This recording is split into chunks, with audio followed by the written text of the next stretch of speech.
Hey everybody, it's me Jill and welcome to Jill Informed. This is the recap of The Real Housewives of Salt Lake City, Season 4, Episode 19, The Reunion, Part 3. So guys, if you will just indulge me for a second before I begin the recap, I just want to address one of you guys, a commenter named Robin. Robin, I would just like to say this to you directly. I understand that you don't care for my intro, outro music. I heard you the first time, but the fact that you have to tell me over and over again, you must have commented at least 5 times telling me the music sucks, giving me thumbs down, just saying some pretty horrible things about my opening music. I do believe everyone has a right to speak their mind. I just don't think you were speaking your mind in a very respectful way. And the fact that you have done it repeatedly is starting to feel like harassment to me. And I am sure that you're not the only person that doesn't like that I changed my intro music or doesn't like this intro song as well as the old one, or maybe you didn't like either of them. The fact of the matter is, most of you who don't like it, you just keep that to yourselves. Either because you know that my intro music is part of an original song written and performed by my husband, or just because you're polite. And when you don't like something, you don't feel the need to say it all the time. And maybe you just didn't want to hurt my feelings. Again, this is for you, Robin, because you have commented the same nasty things so many times about my husband's song. I'm just letting you know now, ignoring you didn't work. So if this is what you wanted all along, you're getting it, I guess. But I'm letting you know, I saw it, I heard your displeasure, and if you comment again about it, I'm going to just remove your comments. And that does go against like everything I believe in because everyone has a right to speak, but you're bordering on harassing me now. And I recognize your name, so I know you are a longtime viewer. And honestly, the first time I kind of gave you a pass because I thought maybe you were having a bad day. Maybe something is going on in your life that you're struggling with and you're kind of just lashing out at me or my husband's music. I don't know. I don't know. I didn't know, but I did ignore it because I do recognize your name. And I know you've been here for a while. I know you're not like just some troll. But again, I feel like you're harassing me now, so I would appreciate it if you would stop. I'm not going to change my music. It's 11 seconds at the beginning of every video. You can either fast forward or, I've said this before, but watching my channel is not a requirement. If something displeases you, you are free to turn it off. So I'm just letting you know if your comment gets deleted, you'll know why. All right, enough of that. This is the final installment of the reunions for season 4 for the ladies of Salt Lake City. So let's get into it. Andy starts by asking Meredith if she's mad at him. I wonder if he's feeling a little guilty for his impression of her. The rumors and nastiness. But he said, "Are you mad? You've been giving me the stink eye for the last 2 hours." And she goes, "No, not at all." She kind of laughs. And he goes, "Okay," because I thought, oh, she's quitting the show. She's miserable. Usually I get those looks from the Jersey ladies, but not Salt Lake City. Oh, okay, that was all during the break before we start. Because now the announcer is like counting them down. And we're back in 5, 4, 3... Welcome back. We start part 3 with a montage of all the games the ladies have been playing all season. Kicking off the wagon, the warm and fuzzy, cold and prickly, even the drag competition where we learned that Lisa would rather chop off a limb than be seen in public without her makeup professionally done and not in drag. We see a flashback of her meltdown. And in the picture-in-picture, is Meredith smiling as Lisa breaks down?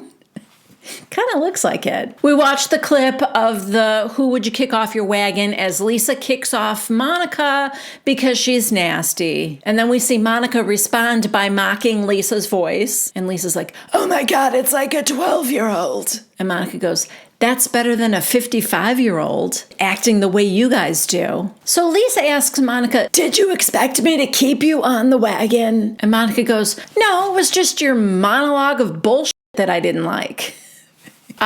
Lisa is asked when she last did her makeup, and it was 2019. So right around the last time that Meredith drove a car. Maybe it was the same time. Maybe there was some incident where Meredith was driving and Lisa was doing her own makeup in the car. And then they almost went off a cliff and died. So Meredith never drove again, and Lisa never did her own makeup again. Maybe it's a shared trauma. I'm just saying, maybe there's a reasonable explanation for both. Anyway, Lisa again tells everyone that yes, she has a makeup artist on retainer, and I think Heather goes, it's John Barlow. And she goes, no, it's not John Barlow. But yeah, she just has them do her makeup every single day. She gets her makeup professionally done, whether she's going anywhere or not. And then Mary goes, yeah, Mary's still there. Mary goes, you know that's insecurity, right? Lisa, no, it's not insecurity. It's just what I like. Yeah, because you're insecure, probably. I mean, maybe not. Look, I mean, if I had enough money, would I want someone to do my makeup? Yeah, 100%. I don't know what I'm doing. I'm not good at it. And I don't like doing it. Well, you know what? I also really don't like other people doing my makeup either, because I don't like people kind of pushing on my eyeballs. So that's uncomfortable to me. I don't know. I just don't like makeup, period. I don't like how I look without it, but, you know, that's the catch-22 I live with every day. Sure. But the bigger point is, I would believe Lisa wasn't insecure, if not for the fact that she threw a temper tantrum at the thought of having to have drag makeup put on. You know, that's not because I just like having my makeup done every day by a professional. That's insecurity. The fact that you weren't able to just play around with makeup like a drag queen for fun and laughs with the other ladies. So, you know, Monica has her Lisa impression. Meredith has a Whitney impression that she does for everyone. And then Andy says, Mary, before we let you go, you really were some great comedic relief this season. And she goes, thank you, Andy. Okay, but when Angie said it, it was, why are you talking? You just got here 5 minutes ago. So Andy says to her, what is your future with the group? Would you want to be part of it again?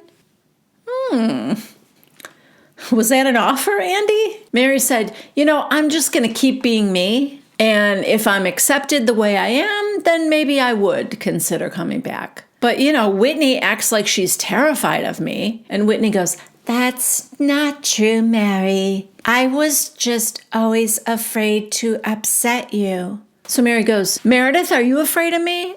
No, I'm not. Monica, are you afraid of me? And she's like, no. And Meredith says, you know, in fact, Mary and I have had words. Maybe not on camera, but we have.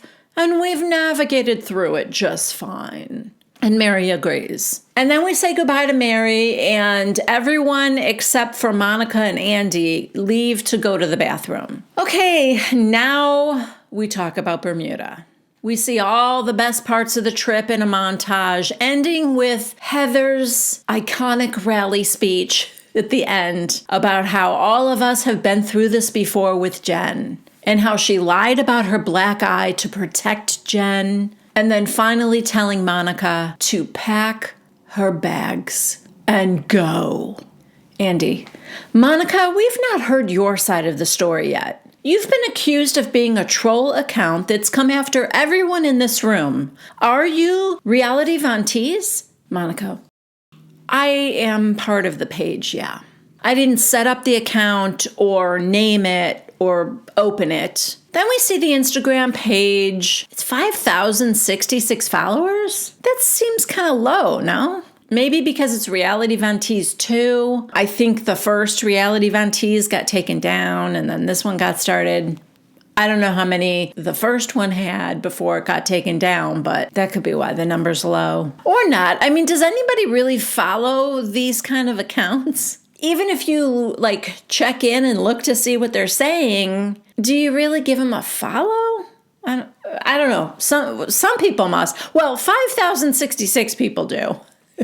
Anyway, Monica says she did post under that name, but that not all of those posts were Monica's. She said she started posting in 2021. She had already stopped working for Jen, and she had already given her statement against Jen to the feds. The original point of Reality Vantees was to expose Jen Shah. Monica goes, that page was not made for talking about the other ladies. And honestly, I don't feel like that page came for any of them. So Andy asks Heather, do you have documentation of anything from that page like coming after you? And Heather goes, absolutely. That page is still up, by the way. So we see an example on the screen, and Heather was called a slur. And actually that post has a trigger warning for including LGBTQIA plus derogatory language. There is a horrible thing said about Heather. It looks like, it's got the line and then Jen Shah. So it almost looks like they're attributing it to Jen Shah. Like,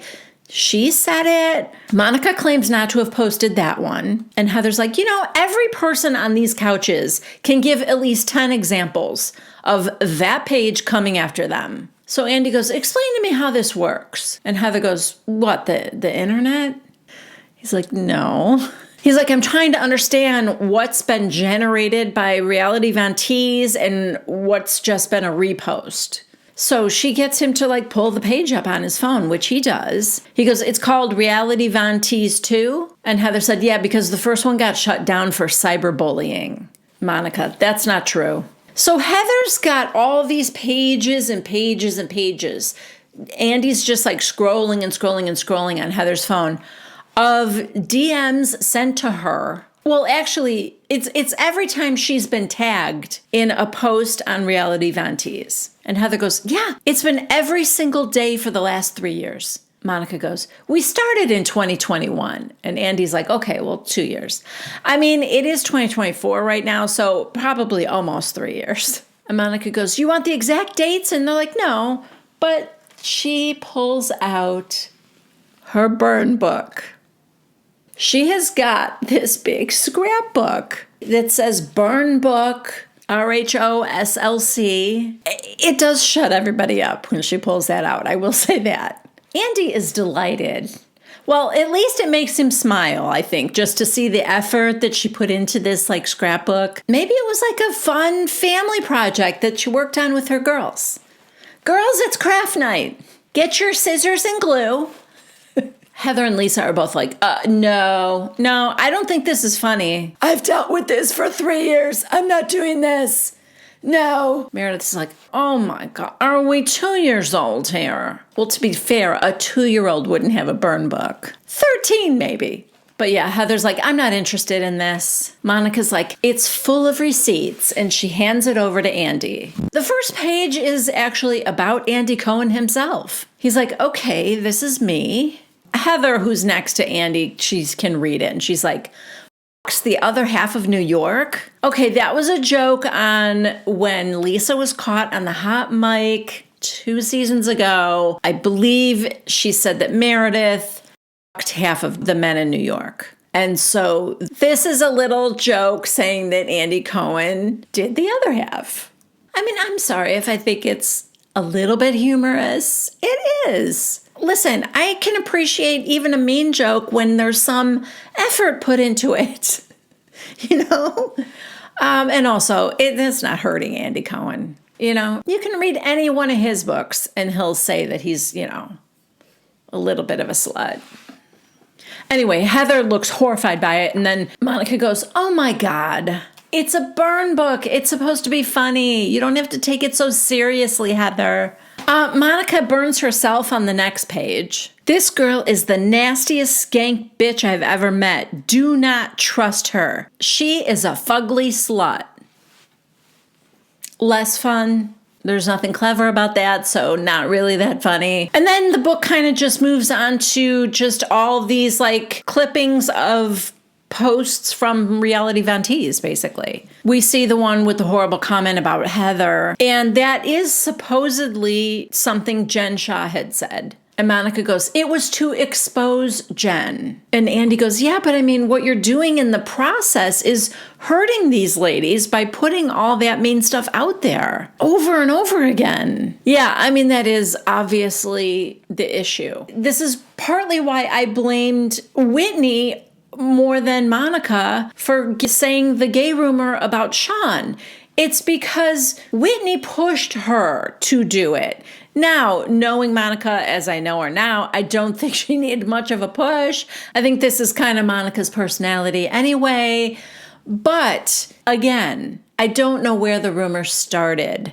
But this was not something Monica fabricated by herself. She didn't sit down and say, let me come up with some ugly rumor, and then I'm going to start spreading it around. Somebody else did that. I don't know who. I don't know that we'll ever know who. Probably some idiot who, because he's a hairdresser, started the rumor about him being gay. Stupid. And the rumor was out there, and sounds like it was out there for a long time. And yes, Monica's the one that said it on television and should take some responsibility for that. But also, I think she really was prompted to do that by Whitney in the name of being Angie's friend. You should tell her.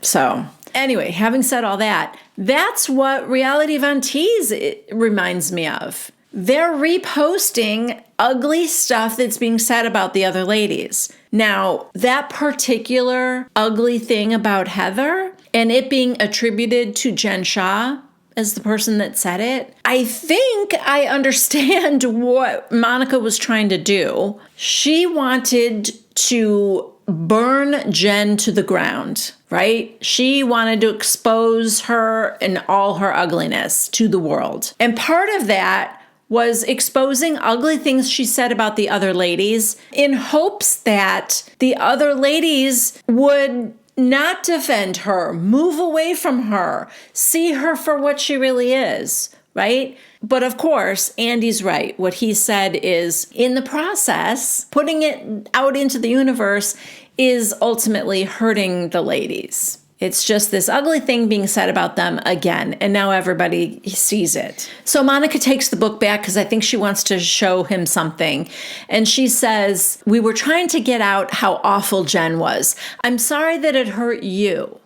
I think she says that to Heather. And Andy looks at Monica and he goes, I'm kind of amazed that you're surprised that they're mad at you. And Monica goes, I am, because they were such big fans of the page. She cites Angie again, so I don't know that they were all such big fans of the page, but yes, we already saw that. Angie had liked and commented on some of Reality Von Tease's posts. We didn't get examples of any of the other ladies liking anything, though. Monica claims that Reality Von Tease also posted positive things about the ladies. Her examples are posts that the women had on their own Instagram pages that Reality Von Tease reposted on theirs. Heather just laughs. She goes, oh, okay, maybe 1 in 10,000 times. You're not a hero. And Andy goes, Monica, do you want to be their friend or do you want to be on the show? Monica goes, I think both can be true. I genuinely feel bad. Heather goes, I don't believe that, but go on. So Monica screams at her. What is wrong with me wanting to sit on this couch? You don't think I belong. Oh my God. Okay, first of all, that's not even close to what Heather said. But secondly, if you're going to try and turn the narrative around to you somehow being the victim, at least be good at it. So Lisa makes a good point. She goes, if you were so noble in your actions, then why didn't you just say it from the beginning? I had your backs. I'm here for you guys. You would have said that. You would have led with that. And Andy goes, yeah, that's a good question. Why not tell them? You knew it would get out. You clearly led with the story about you having the affair with your brother-in-law because you knew that would get out. So you were getting on top of it. Yeah, I mean, that is a good point. If she would have said from the very beginning, look, I was part of this page, but my only contribution was the stuff about Jen because I wanted to expose her and the horrible things she was doing, how she was swindling the elderly. That was it. It got out of hand, but I had nothing to do with any of the other stuff that was about any of you guys, If she had done that, let's say she did that, day one, I don't know. These ladies really feel like they were trolled and their lives were ruined by this and troll accounts like this one. So I don't even know if that would have helped Monica to come clean at the beginning like that. I just don't know that they ever would have felt like they could have a relationship with her. I guess it would have been better than what we have going on here now. Anyway, what Monica says is she didn't tell anyone because when we made this page, we said to the grave. And there were other people involved. Okay, one little point I'm going to say, and I know I'm kind of being a stickler here, but she did say at the very beginning, I didn't create the page. And now she's saying, when we made the page, we said to the grave. It sounds like she was part of the conception of this page. Just saying. Anyway, I would just say this. Okay, so she keeps saying there were 6 people, whatever. Let's say she's being loyal to the 5 other people that created the page with her. They all said, all right, we're going to do this, but we're taking it to the grave. Which, by the way, I would like to point out, Tanisha did not take it to the grave. That's why we know all this. So to the grave didn't mean quite as much to every one of the 6 people. But let's say Monica's being perfectly loyal to them, right? Then I would say, fine, don't expose them. Just say, listen, guys, I want to come clean right from the beginning. I'm happy to get to know you all. I have contributed things to Reality Von Tease about Jen Shah.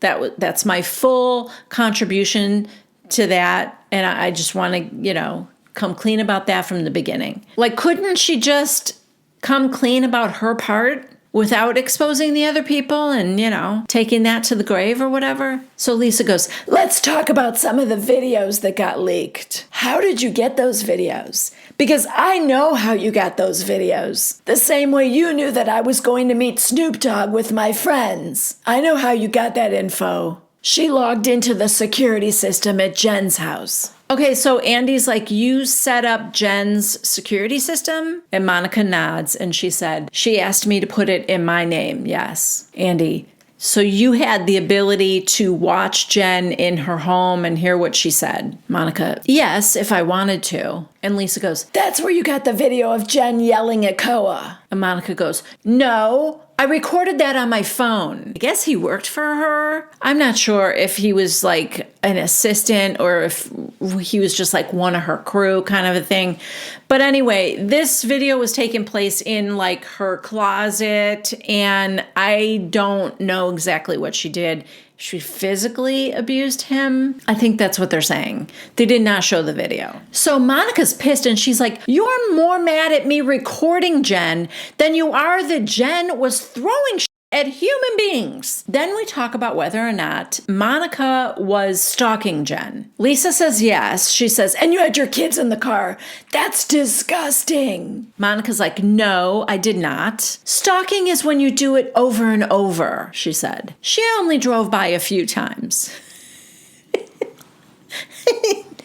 Okay, but that's more than once. Well, Heather's got audio, so she pulls that out, and we can hear Jen whispering, okay, the lady is watering her flowers. Her house is bougie as fuck. Monica admits that is her, and yeah, I mean, that happened to be one of the times I drove by. It's so dumb. So Andy says to Heather, how many videos of her driving by do you have? And Heather goes, probably about 20. Yeah, that's stalker. So we see a few. We see one from June 17th, 2021. Monica's like, stakeout, hey-ya. And there's someone blurred out. I think it's a man, but I'm not sure. But if that wasn't bad enough, a couple seconds later, she pulls up a pair of binoculars. We got our binoculars, bitch. Oh, Monica, that doesn't look good.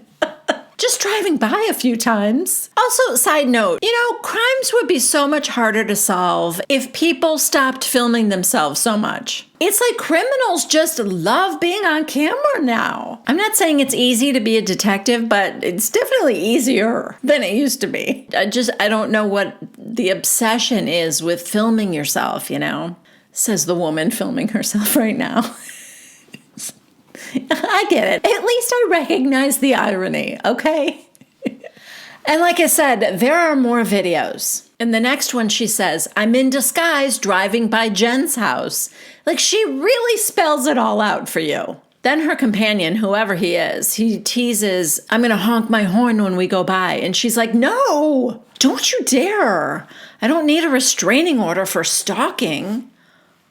Oh, Monica. And there you just said you were stalking.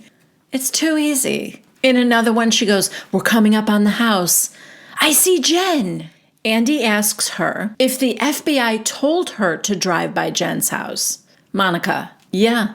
And she also owed me money. She said they wanted her to catch Jen drinking and driving. Time out, because there's a lot wrong with this. Let's start with the easier part. What do you mean, and she owed me money? How were you going to collect your money from her? You didn't even get out of the car. You didn't want her to see you were there. Like, if you said, I kept going by her house because I was trying to catch her walking in so that I could, confront her and say, you owe me money. No, how are you going to get your money by stalking her? But the bigger piece is, you were on like an FBI sanctioned stakeout? Is that what you're trying to tell us? Because nobody's believing that. The other ladies are very skeptical that the FBI would send Monica out to do this. Also, why fear a restraining order if you're there for the FBI? You're working with the FBI. So I don't think I would be worried I was going to get a restraining order. All the ladies are laughing right now. Angie's like, they sent you after her and not the police? She kind of backs it up and she said, well, they just said, any evidence you have of her drinking and driving, send it to us. Then she calls them all assholes for laughing at her. She goes, this is exactly why there's a burn book, because you guys are mean girls. Yeah. Andy is now trying to make sense of why the FBI would want Monica to catch Jen drinking and driving when she's accused of defrauding the elderly. It doesn't make sense. Yes, because it isn't true, Andy. You're right. It doesn't make sense, but none of it's true. I bet you anything that she told the FBI what she knew, and, maybe it wasn't enough, or they were whatever. I have a slight feeling that the FBI found Monica to be a little bit of a nuisance. And they probably just said, look, if you could find her doing something like drinking and driving, send that to us. That's just my guess. So he's like, why were you driving by her house? And Monica goes, well, we were curious. And, to see if she was drinking and driving. Did you actually think that you were maybe going to catch her, walking out of her house, swigging from an alcohol bottle, and then getting into her car and driving off? And you were going to somehow, film her doing all that? How were you going to prove she was drinking and driving? What would the odds be of you really having definitive proof? It wouldn't even be that she had alcohol in a cup. It would have to be a clearly labeled liquor bottle that she's just swigging from and then, hopping in the car and getting behind the wheel. So Monica screams again that all these ladies are defending Jen. So Andy goes, well, yeah, okay, let's address that. Why do any of you care if she was driving by her former employer's house to try to catch her drinking and driving. She wasn't driving by your houses. And Heather just said, she doesn't know where I live. So Heather goes, to befriend you as a fan, beg to work for you, their lives, become your assistant, install cameras in your home, have them watch the security footage and post it on Instagram. That raises red flags for me, and I don't want to be their friend. That she profited from it, and now she sits here with a burned book.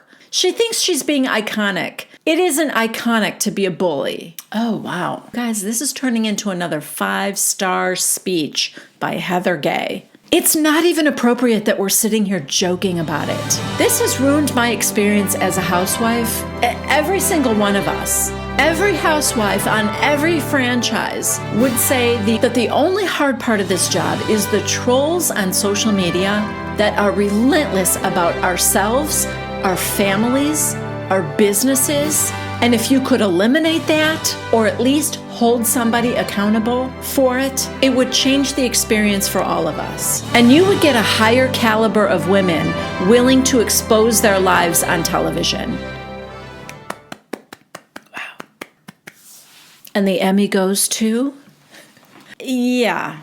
Monica's takeaway is higher caliber of women? So someone like me doesn't belong here. Oh my God. Stop working that angle. First of all, you live in a bigger house than I do, in a more expensive city than I do. So stop acting like you're a disadvantaged charity case. And second, even though the Real Housewives franchises began as kind of a peek into the lives of these rich ladies and their glamorous homes and stuff, that's not why you don't belong. Because, we had Bethany Frankel, who, is probably now the wealthiest housewife. But when she started on this show, single girl with a catering business. So it doesn't have anything to do with your bank account, Monica, and everything to do with the fact that you're a con artist. You really need to stop the narrative. And I think I know why you go to that narrative of, oh, you're accusing me of stealing because I'm the one that doesn't have money. Or,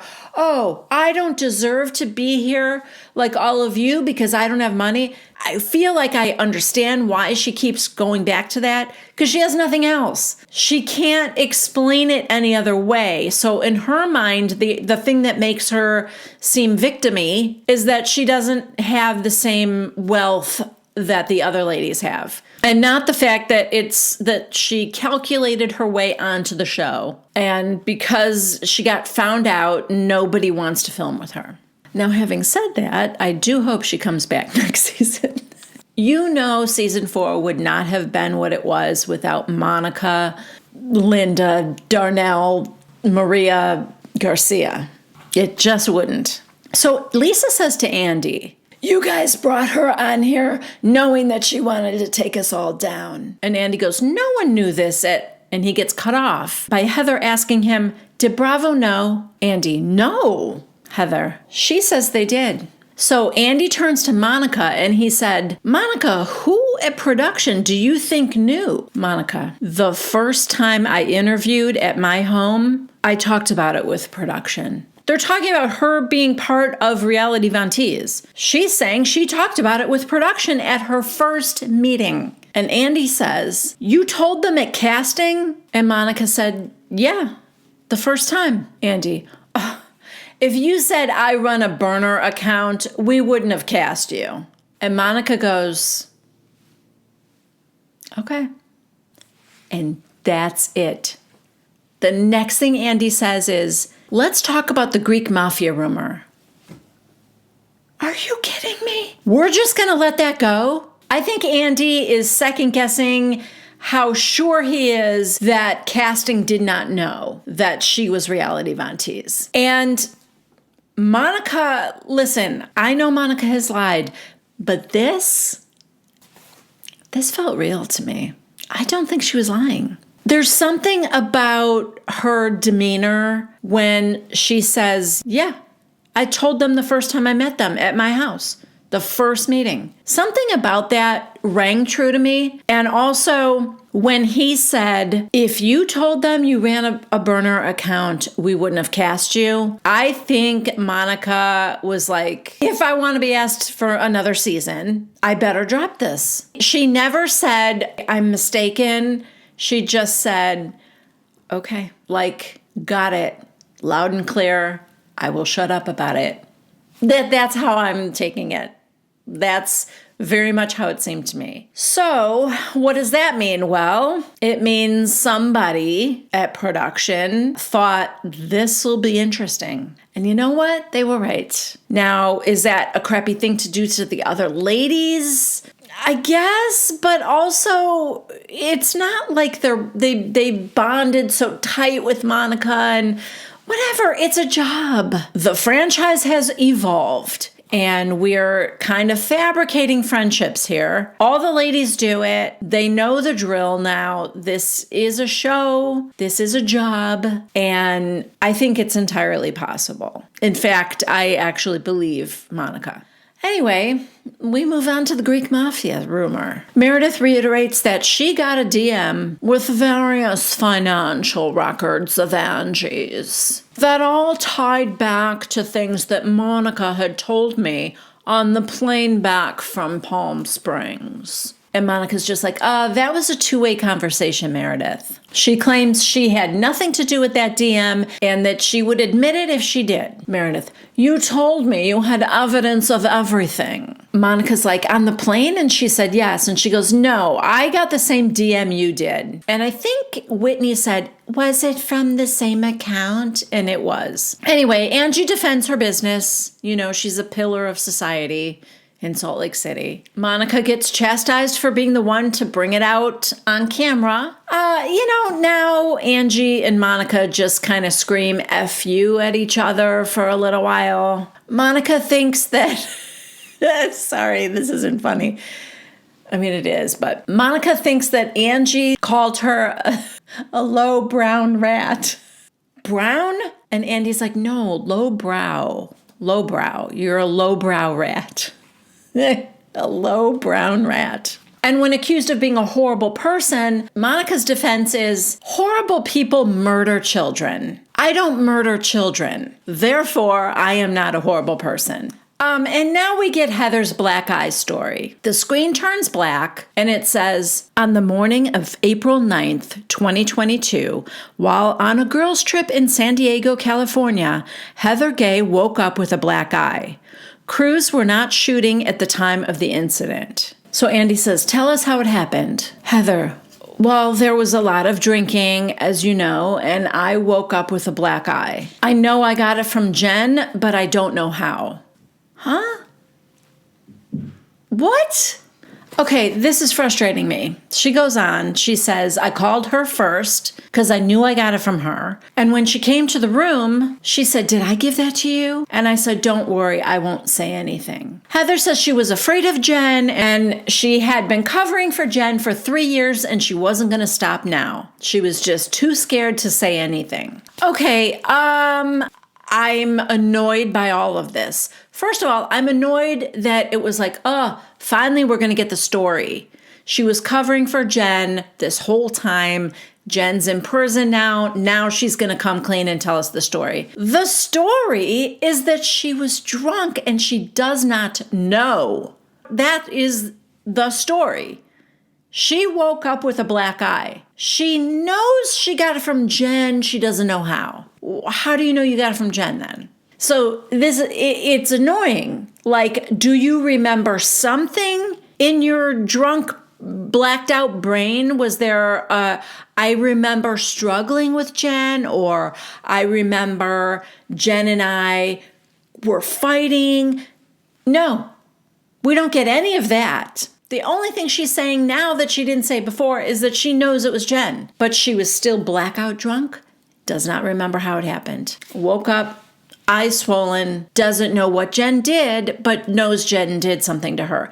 And her saying Jen came in the room and said, did I do that? Was Jen blackout drunk? Is Jen the only person that actually knows she did something? And why? Why would Jen punch her in the eye or kick her in the eye or, okay, sorry. It's just, this is still so incredibly frustrating for me. The implication seems to be that Jen did it on purpose. Is it because, does everybody know Jen to have a temper? If so, what was the argument about? Do you remember that? Has Jen been physical with any of you ladies before? Or is this an isolated incident?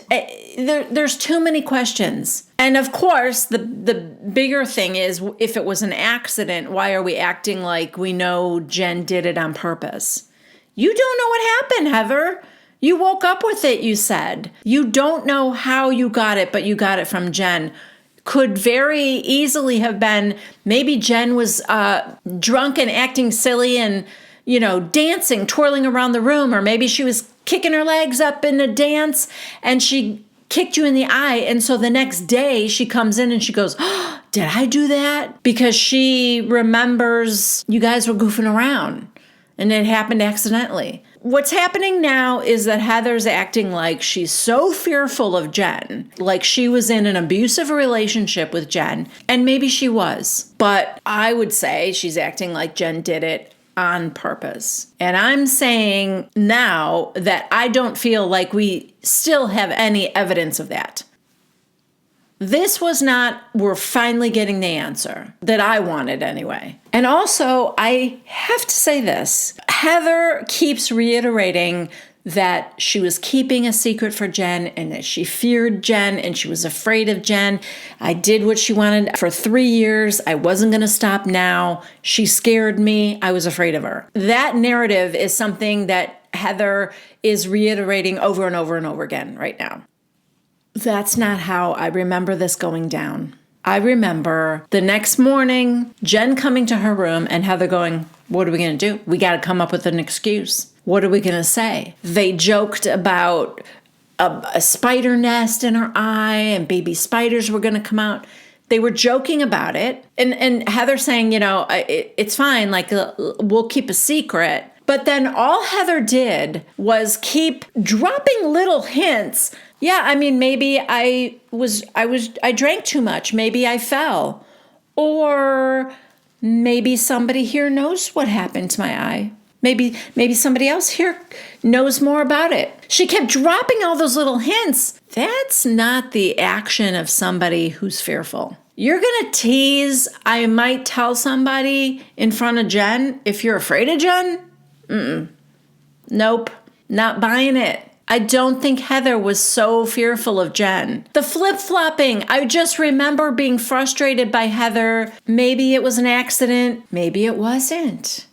Like, she kept floating those little hints that something nefarious happened. Somebody purposely punched her. I think maybe Whitney, somebody even asked, are you saying somebody did it on purpose? And Heather was like, I don't know. Maybe. You don't do that if you're scared. If I was afraid of somebody in that group that I think punched me in the eye, if I was really afraid, I would say, I'm embarrassed. I was so drunk. I slipped and hit my head on the sink. So dumb. And that's it.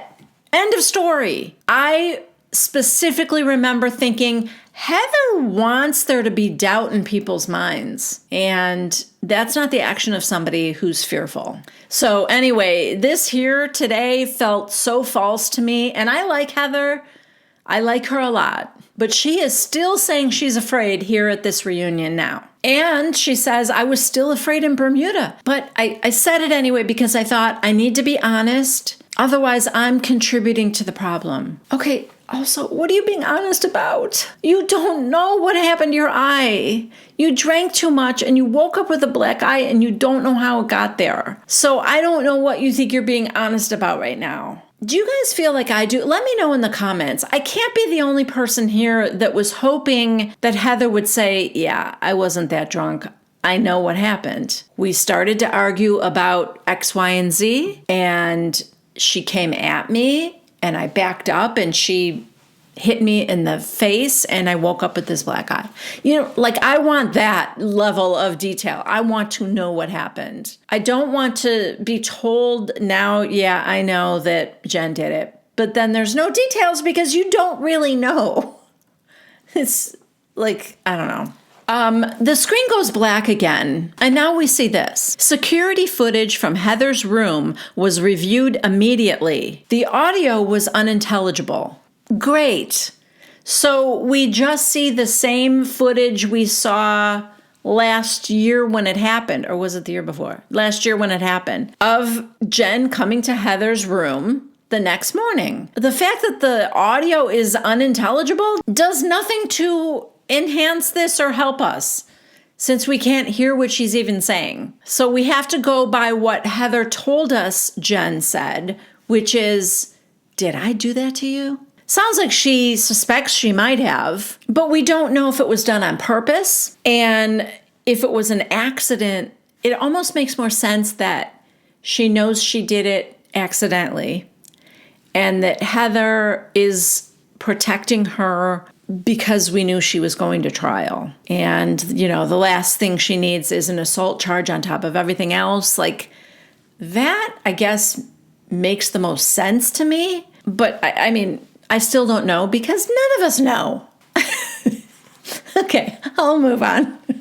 Heather apologizes to everyone for letting that get out of hand. I guess on her book tour, she lied about it over and over again in defense of Jen or as protecting Jen. At one stop on the book tour, she said she fell into a dresser. At another stop, she said perhaps someone broke into her room and hit her, and production, because of a non-disparagement clause, edited it out. That's why there's no footage. Heather laughs, and Andy's like, it's not funny to accuse production of covering up a crime and an assault. And Heather's like, I know, that's why I'm sorry. I'm sorry to all of you. I'm sorry to Bravo. I'm sorry to the crew. So Andy's like, the grace you're asking for now, should that also be afforded to Monica? And Heather goes, well, I can't answer that because I internalized what happened to me. Andy, well, you accused production, which is not internalizing it. Okay, I think what was happening on her book tour is they were laughing about all of the theories that came out. That was one of the theories. I don't think she was really accusing production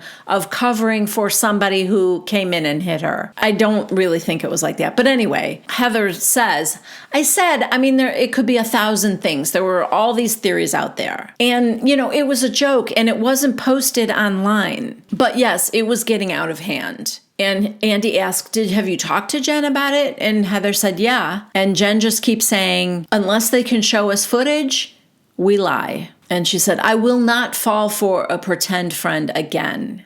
And she's pointedly looking at Monica. Andy, Monica, what do you feel after hearing this from Heather? And Monica goes, watching her with Jen was really hard. I think Heather and I, more than any of the others, maybe Angie. I think honestly, Angie too understands Lisa. What about me? And Monica goes, I'm talking about physical abuse from Jen Shah. I don't think that happened to you, did it? And Lisa goes, she almost beat me up on a van, but maybe that doesn't count. Whitney, I've had fingers in my head. What? Okay. I'm not sure what that means. I've had fingers in my head. Did Jen give you a wet willy? Monica just said, Heather can hate me, but we went through the same trauma. She kept it all in. I let it all out. I understand fear of retaliation. I have people coming after me all the time about what I revealed about Jen Shah. Whitney goes over to give Heather a hug. The ladies all understand why Heather was afraid to tell the truth.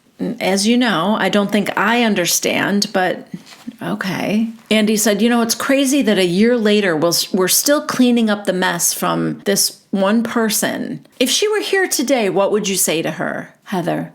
That I'm no longer your bitch. I regret believing in you. I regret turning on all of you and disrespecting my job here and disrespecting my family. And I'm glad you're in prison because I might not have had the guts to say this otherwise. So Andy's like, I think you telling her directly, and I consider that to be what you just did here, is very powerful. And I think there's nothing left to be said about it. Okay, well, that makes one of us, but I'm gonna let it go. In the immortal words of Monica, okay, I'll let it go. He's like, the theme seems to be that maybe Jen makes you act uncharacteristically to who you really are. So with that said, is there any grace to be given to Monica at all? No. Nope.